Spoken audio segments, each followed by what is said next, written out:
함께 보실 하나님 말씀은 구약성경 시편 23편입니다. 오늘 5월 8일 시편 22편부터 24편까지 있는 날인데 오늘 그 중에서 시편 23편 말씀을 읽겠습니다. 너무나 잘 아시는 유명한 그런 성경인데 이 말씀 함께 대하겠습니다. 구약성경 시편 23편 1절부터 마지막 6절까지 함께 봉독합니다. 여호와는 나의 목자시니 내게 부족함이 없으리로다.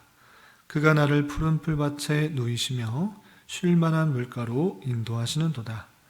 내 영혼을 소생시키시고 자기 이름을 위하여 의의 길로 인도하시는도다. 내가 사망의 음침한 골짜기로 다닐지라도 해를 두려워하지 않을 것은 주께서 나와 함께 하심이라. 주의 지팡이와 막대기가 나를 안위하시나이다. 주께서 내 원수의 목전에서 내게 상을 차려주시고 기름을 내 머리에 부으셨으니 내 잔이 넘치나이다. 내 평생의 선하심과 인자심이 반드시 나를 따르리니 내가 여호와의 집에 영원히 살리로다. 아멘. 감사합니다. 오늘 살펴볼 하나님의 말씀은 시편 23편입니다. 시편 23편은 너무나 유명한 그런 시편입니다. 다윗의 시이고 다윗이 목자였을 때를 그 경험을 바탕으로 하나님께서 나의 목자가 되어주시고 우리 양 같아서 목자의 인도에 따라 좋은 풀밭에 먹이시게 되고 좋은 풀밭으로 인도하셔서 우리를 먹이시고 입히시고 채워주시고 또 이끌어주신다라는 고백이 담겨있는 아주 유명한 시편입니다. 그래서 많이들 암송하시는 분도 있는데 많이 익숙하긴 하지만 다시 한번 이 말씀을 통해서 오늘 교훈 받아야 될 것이 무엇인지 생각해보고 또 오늘 하루를 살아갈 수 있기를 바랍니다. 우선 1절에서 보면 여호와는 나의 목자시니 내게 부족함이 없으리로다 라고 되어 있습니다. 하나님께서 나의 목자가 되어주시고 우리는 그의 양이 되기 때문에 내게는 부족함이 없다라고 아주 선언적으로 고백하고 있습니다. 우리는 양이다 라고 할 때 양의 특징을 잘 생각해 볼 수 있는 것입니다. 양의 특징은 어떻습니까? 양은 시력이 매우 좋지 않다고 합니다. 그래서 바로 앞에 있는 사물만 구별하지 멀리 있는 그런 사물들은 잘 구별하지 못한다고 합니다. 그래서 양의 특징을 보면 양이 무리를 지어서 다니는 것을 볼 수 있는데 그것은 다른 이유가 있는 것이 아니라 바로 옆에 있는 또는 바로 앞에 있는 그 양을 보고 계속적으로 따라다니는 것입니다. 그래서 목자가 인도해 주는 대로 또는 목자의 음성을 따라 양이 무리를 지어서 다니는 것입니다. 소리를 민감하게 반응하는가 하면 시력은 좋지 않기 때문에 그렇게 바로 앞에 양을 따라서 계속 따라다니는 것을 볼 수 있습니다.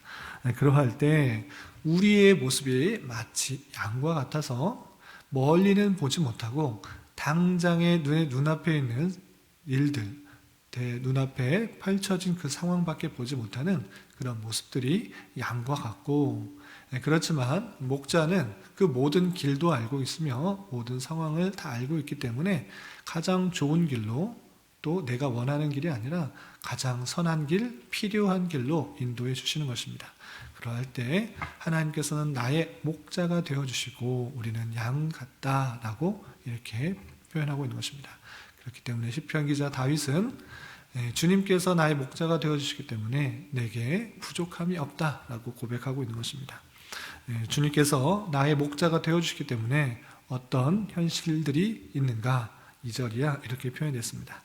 그가 나를 푸른 풀밭에 누이시며 쉴 만한 물가로 인도하시는도다. 양이 푸른 풀밭에 누이게 하고 또 먹을 것을 먹게 하고 또 때에 따라서 목이 마를 수 있으니 그 쉴 만한 물가로 인도한다라고 되어 있습니다. 양의 상태와 또한 필요를 목자는 다 알고 있는 것입니다.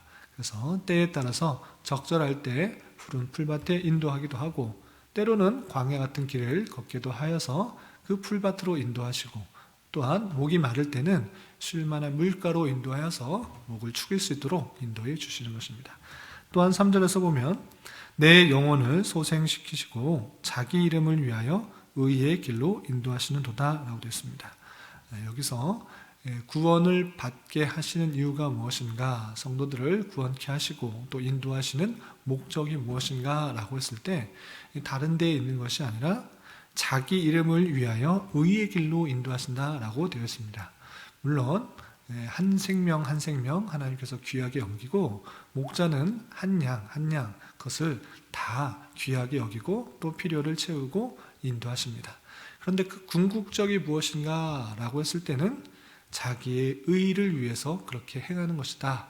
자기가 곧 맡은 바, 또 계획한 바, 뜻한 바, 그 모든 것들을 이루기 위해서 그렇게 행하신다라고 표현하시는 것입니다. 그래서 자기 이름을 위하여 의의 길로 인도한다라고 했습니다. 선한 목자와 삭군 목자의 차이가 무엇입니까? 선한 목자는 그 양들을 위하여서 선하게 또 바르게 인도하는 것입니다. 그런데 삭군 목자는 여우나 늑대나 사자나 양을 해하려고 하는 그런 것들이 있을 때, 그런 동물들이 있을 때 자기의 또한 위협이 된다고 하면 양들의 목숨을 버리고 자신은 도망가는 것을 볼 수 있습니다. 그렇게 자기가 선한 목자라는 것들, 삭군 목자가 아니고 선한 목자라는 것들을 잘 확인시켜 주기 위해서 더 바른 길로, 옳은 길로 인도하시고 그것을 통해서 자신의 의가, 자신의 아름다움이, 자신의 선함들이 드러나게 된다라고 고백하고 있는 것입니다.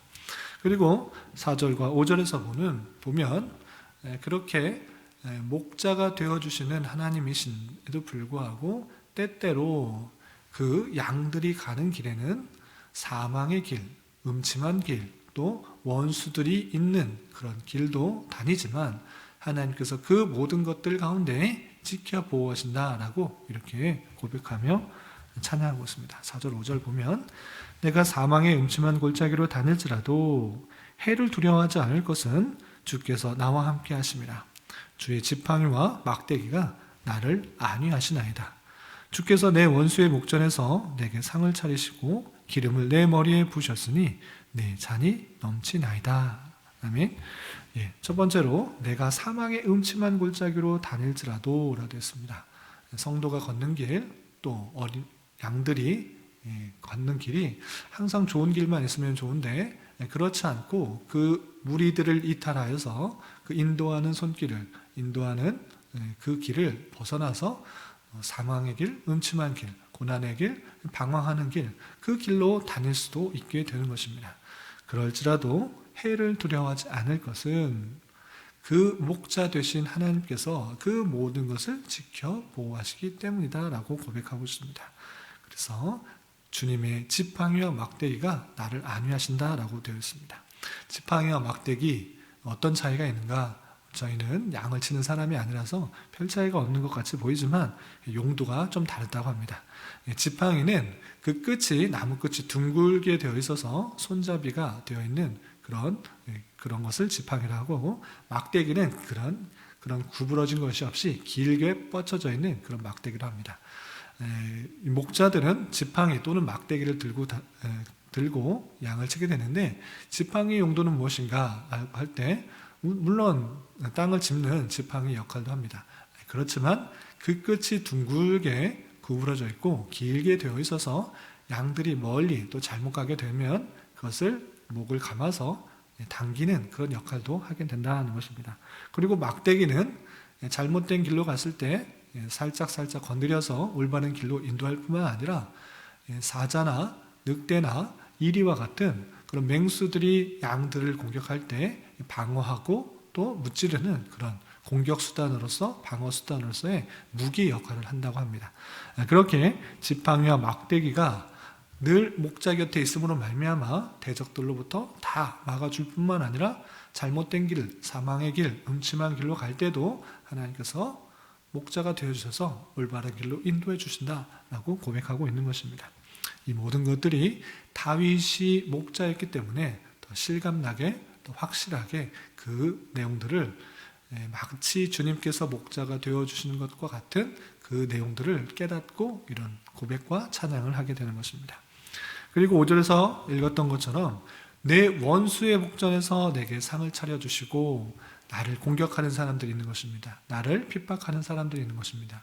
대적하는 그런 원수들이 있을진데 하나님께서 그 원수들 앞에서 하나님의 택하신 백성, 그 자녀들을 승리케 하신다라고 고백하고 있는 것입니다. 그래서 내 원수의 목전에서 내게 상을 차려주시고 기름을 내 머리에 부으셨으니 내 잔이 넘치나이다. 많은 공격과 대적들로부터 많은 힘들고 어려운 상황이 있었음에도 불구하고 결론적으로 궁극적으로 그 결과가 어떻게 되는가? 그 대적들은 패하고 하나님의 택하신 백성, 그 자녀들이 승리하게 된다라는 것들을 고백하는 것입니다. 그러므로 말미암아 그 기쁨, 그 감사, 그 은혜가 충만하다라고 표현하고 있습니다. 이 모든 것들을 다 깨달은 시편 기자 다윗은 어떻게 이 시를 마무리하고 있는가? 6절 보면 내 평생의 선하심과 인자심이 반드시 나를 따르리니 내가 여호와의 집에 영원히 살리로다 라고 됐습니다. 하나님께서 선하심과 인자심으로 반드시 그 백성을 지켜 보호하신다는 것들을 알기 때문에 여호와의 집, 하나님과 함께하는 것, 단순히 성막으로만 생각할 것이 아니라 어디에 있든지 간에 주님의 임재와 주님의 보호하심 가운데 영원히 살겠다라고 고백하면서 이 시를 마치고 있습니다. 이렇게 잘 알려져 있는 그 시를 내용들을 살펴봤는데 또 한 가지 이 시를 통해서 한 가지 더 생각해 봤으면 좋겠는 것은 물론 이렇게 내용들을 살펴볼 수 있지만 이 시편의 내용이 마치 성도의 구원의 과정, 구원의 여정과 비슷한 모습을 담고 있다라고 우리는 생각해 볼 수 있는 것입니다. 단순히 시편 기자가 목자의 일들을 하면서 하나님께서 인도해 주시고 보호해 주시고 역사해 주시고 또 채워주시는 것으로 인해서 기쁨과 감사를 표현했다라고만 그치는 것이 아니라 물론 그 내용이 핵심적인 주제지만 이 짧은 6절의 그 시편 속에서 성도의 구원의 서정이 잘 드러나 있는 것입니다.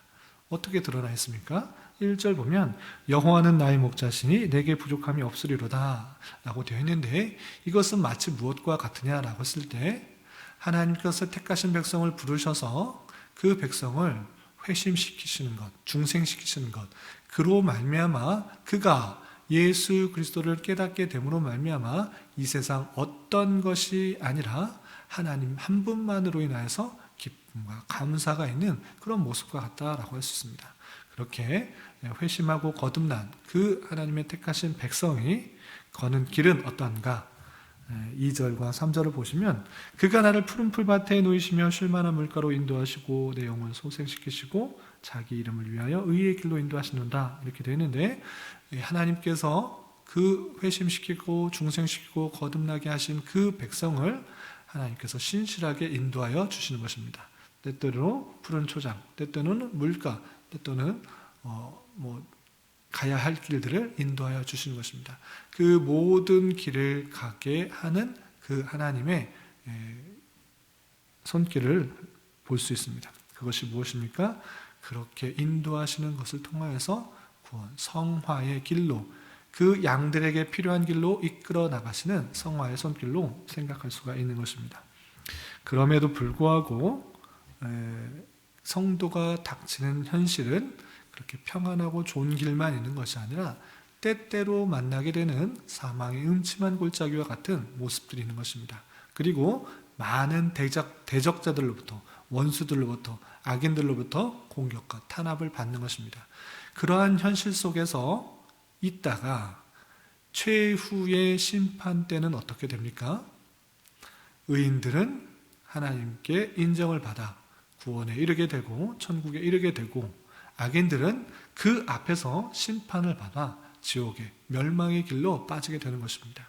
그 모습이 마치 5절에 표현된 것처럼 주께서 내 원수의 목전에서 내게 상을 차려주시고 기름을 내 머리에 부으셨으니 내 잔이 넘치나이다 라는 고백이 마치 성도의 일생의 과정에 있어서 최후의 심판의 모습을 보여주는 듯하게 보이는 것입니다. 이 땅에서 어쩌면 악인들이 계속적으로 득세하는 것 같아 보이고 더 형통해 보이는 것 같고 의인들과 또 선한 사람들이 핍박을 받고 죽어가고 또 힘이 없이 멸망하는 것 같아 보이지만 최후의 그날이 이르게 되면, 최후의 심판날이 이르게 되면 하나님께서 의인들 앞에서 악인들의 멸망을 심판하시고 선언하실 텐데 마치 그 모습을 보여주는 듯하게 여겨지는 것입니다. 최후의 심판 때에 악인들이 의인들 앞에서 멸망하고 또한 저주를 받게 될 그 내용들을 우리는 생각해 볼 수가 있는 것입니다. 그러므로 말미암아 성도는 어떠한 영혼의 삶을 살게 됩니까?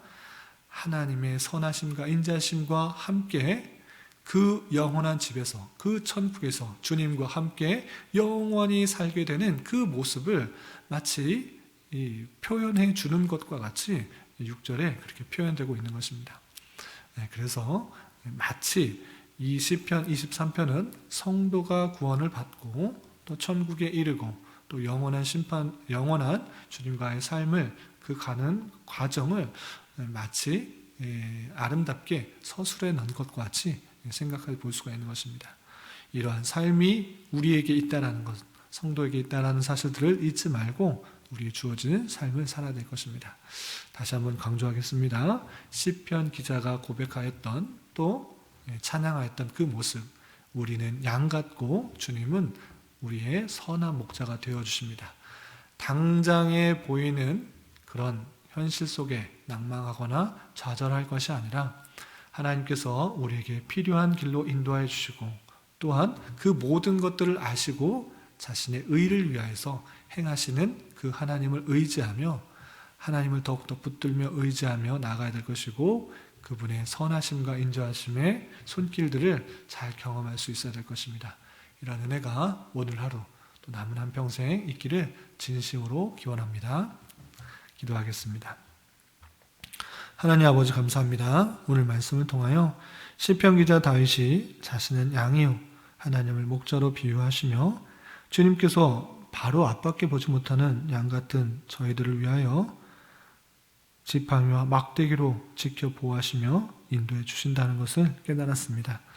이런 말씀을 대하는 자로서 우리를 택하여 주시고 구원해 주신 주님께 더욱 감사하며 오직 주님만으로 만족하는 자 되게 하여 주시고 더욱더 우리의 연약함과 부족함을 주님께 아뢰며 오직 하나님만을 의지하는 자 되게 하여 주시고 하나님의 말씀과 또한 다양한 환경과 사건으로 우리를 인도해 주시는 주님의 선하심과 인자심 가운데 하루하루 한평생을 살아갈 수 있는 자 되게 하여 주시옵소서.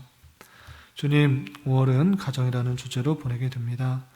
여러 가지 행사를 통해서 가정의 소중함을 깊이 깨닫는 은혜가 있게 하여 주시며 오직 주님만이 각 가정의 왕이요 통치자가 되어주셔서 성도의 각 가정마다 작은 천국의 모습이 드러날 수 있도록 인도하여 주시옵소서. 또한 교회 내 육체적인 아픔과 연약함으로 직장과 사업장의 문제로 진로와 섬길 곳을 찾는 문제로 가족의 전도를 위해 간절히 기도하며 간구하는 여러 지체들이 있습니다. 주님께서 그 기도에 신실하게 응답하여 주시고 역사하여 주셔서 하나님의 선하심과 인자하심을 깊이 경험하는 기회가 되게 하여 주시옵소서. 주님, 오늘은 어버이날이요 주일을 준비하는 한 날입니다. 육체의 부모에게 감사하는 마음을 갖게 하여 주시고 하나님께서 주신 부모로 알아 공경하며 순종한 자세로 섬기며 또한 주님 주신 권세에 순종하는 자 되게 하여 주시옵소서. 또한 내일 있게 될 주일 예배의 은혜를 사모하며 기도로 준비하는 모든 성도들이 되게 하여 주시옵소서. 이 시간 각자 간절히 기도하는 기도 제목 주님께서 들으시고 가장 선한 것들로 응답하여 주시옵소서. 예수님의 이름으로 기도 올려옵나이다. 아멘.